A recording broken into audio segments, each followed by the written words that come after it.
নবীদের বৈশিষ্ট্য হচ্ছে নবীরা যেখানে মারা যায় ওখানেই কবর দিতে হয়। জানেন এটা? বিষ্ণু ইসলাম মারা গিয়েছিলেন আম্মাজান আয়েশা রাদিয়াল্লাহু তাআলা আনহার ঘরে, ফলে ওখানেই বিষ্ণু ইসলামের কবর হয়েছে, ওখানেই কবর। এবং ওই কবর দেওয়ার পরেই ওই কবর দেওয়া ঘরের ভেতরে আম্মাজান আয়েশা রাদিয়াল্লাহু তাআলা আনহা যতদিন বেঁচে ছিলেন ওখানেই ছিলেন, কবরের পাশে। এরপরে বাবা মারা গেলেন আবু বকর, বিষ্ণু ইসলামের পাশে কবর দেয়া হলো, বাবা আর স্বামীর পাশেই থাকলেন। এরপর ওমরে ফারুক মারা গেলেন, ওনারও কবর দেয়া হলো। কিন্তু এখন তো আর বাবা আর স্বামীর সাথে পর্দা নাই, ওমরে ফারুকের সাথে তো পর্দা আছে। তো তখন তিনি ঘরটা হয়ে গেছে ছোট, 3টা কবরে অনেক জায়গা স্পেস নিয়ে গেছে, এখন অল্প একটু জায়গা পর্দা টাঙাই দিলেন ওমরে ফারুকের সাথে পর্দা হিসেবে, ছোট্ট একটা জায়গায় যতদিন বেঁচে ছিলেন ওখানটাতেই ছিলেন। ওমরে ফারুক যখন আমিরুল মুমিনিন খলিফা, তখন ছেলে আব্দুল্লাহকে পাঠিয়েছিলেন যে যাও একটা অনুমতি আগে থেকে নিয়ে রাখো আম্মাজান আয়েশার কাছ থেকে, যেহেতু ঘরটা ওনার, ওনাকে বলে রাখো যে আমি মারা গেলে যেন আমার 2 বন্ধু মুহাম্মদ সাল্লাল্লাহু আলাইহি ওয়াসাল্লাম এবং আবু বকরের পাশে যেন কবর দেয়া হয়। তো আব্দুল্লাহ এসে বলল, আব্বা জান তো এই পয়গাম পাঠিয়েছেন। তো আয়েশা রাদিয়াল্লাহু তাআলা আনহা বললেন, আমার খুব ইচ্ছা ছিল আমি আমার স্বামী এবং বাবার পাশে শোব, কিন্তু আমিরুল মুমিনিন যখন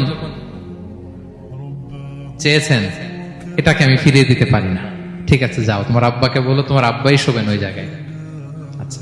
তো ওমরে ফারুক আপনারা জানেন অ্যাসাসিনেশনে ইন্তেকাল করেছেন, আত্মাইর আঘাতে ছুরিকাঘাত করা হয়েছে, কয়েকবার স্টেবিং।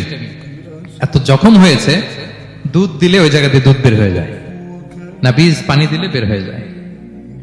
তো সবাই বলল, আমিরুল মুমিনিন আপনি এবার ওসিয়ত করেন, কে হবে আপনার পরে লিডারশিপ, কে নিবে? মুসলিম উম্মাত অনেক বড় হয়ে গেছে। তখন তিনি ওসিয়ত করলেন এবং ছেলেকে আব্দুল্লাহকে আবার বললেন যে আব্দুল্লাহ আবার যাও, যে আম্মাজানের থেকে অনুমতি নাও। অনুমতি নিলাম আর অনেক আগে, উনি তো বলছে আপনি মারা গেলে ওখানেই শোবেন, বলতেছে না তখন আমি আমিরুল মুমিনিন ছিলাম, এখন তো কিছুক্ষণ পরেই মারা যাবে, এমন হতে পারে আমার ভয়ে বা লজ্জায় তখন অনুমতি দিছে, এখন আর দিবেন, আবার যাও। আবার গেল, আয়েশা রাদিয়াল্লাহু তাআলা আনহা বললেন, না এখন আমি আগের কথার উপরে আছে, তোমার আব্বাই সেখানে শোবে। সুবহানাল্লাহ। ওমরে ফারুক ওখানে শুলেন, তখন তিনি পর্দা আরম্ভ করলেন আম্মাজান আয়েশা। তাহলে রাসূল সাল্লাল্লাহু আলাইহি ওয়াসাল্লামের কবরটা হচ্ছে আম্মাজান আয়েশা রাদিয়াল্লাহু তাআলা আনহার ঘরের ভেতরেই।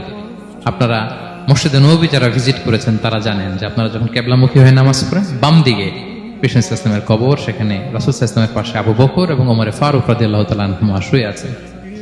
রাসূল সাল্লাল্লাহু আলাইহি ওয়াসাল্লামের কবর থেকে মিম্বার পর্যন্ত এই পুরো জায়গাটা রাউদাতুম মিন রিয়াদিল জান্নাহ, দুনিয়ার